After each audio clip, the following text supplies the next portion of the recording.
Senator Judge Marcos is recognized. Magandang hapon po. Maraming salamat, Presiding Judge. At maikli lang yung mga tanong ko. Huwag kayong mag-alala.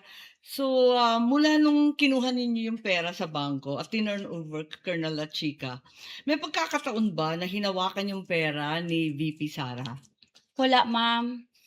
At masasabi mo ba kung nakita man lang kahit isang sentimo nung pera ni VP? Wala, ma'am.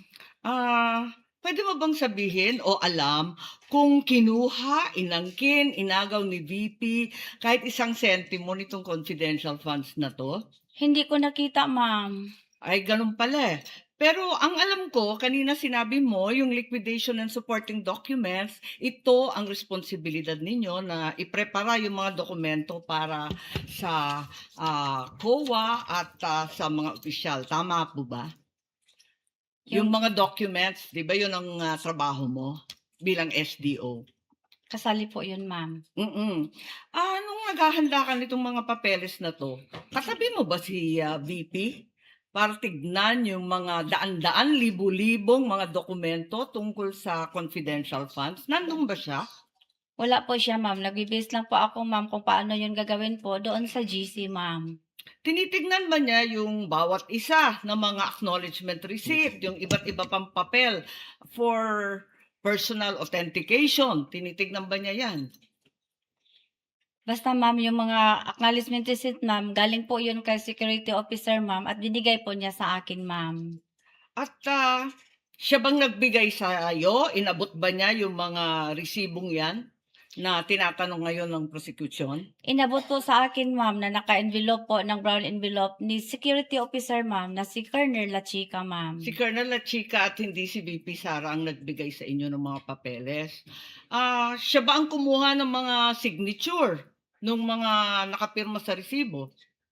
Si Colonel La Chica po ang security officer, ma'am, at siya po ang nag-implement, ma'am, ng mga various confidential activities po, ma'am, on the ground. May nakita ba kayo na may kaduda-duda, alanganin, kakaiba sa mga dokumento? Sabi ninyo, wala naman suspicious, irregular, or questionable, di ba? Kanina. Tama po ba yun?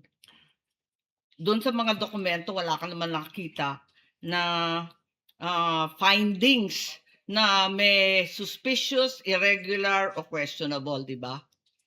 May ano po lang yun, ma'am, yung mga walang name, walang pirma, walang date, at biniverify ko po yun kay security officer po, ma'am, na si Colonel La Chica.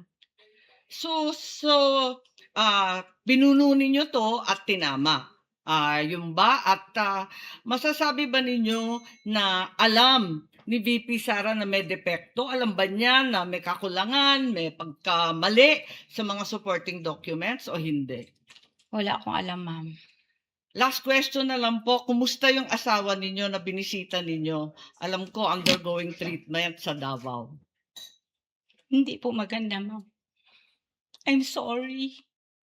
I'm sorry also, pinagdadasal Pakaila ko, namin ma'am. siya. I'm sorry. Thank you Sorry po. po. That will be all, Presiding Judge. Thank you, Senator Judge Marcos. Inom kayo ng konting tubig, Ma'am Gina. Next to interject, make his interjections rather, will be Senator Judge Aquino. You have 2 minutes, sir. You may proceed when you're ready.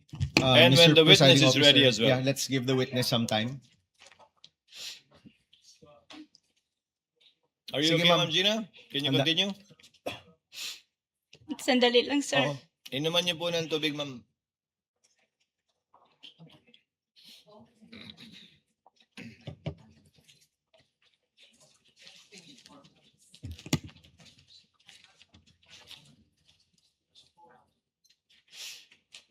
I'm sorry. I'm sorry to each one of you. I'm sorry po. It's okay, ma'am. Are you okay, ma'am? Can you continue? Okay po. Okay po. Okay, You may maraming proceed, salamat. Senator Judge Aquino.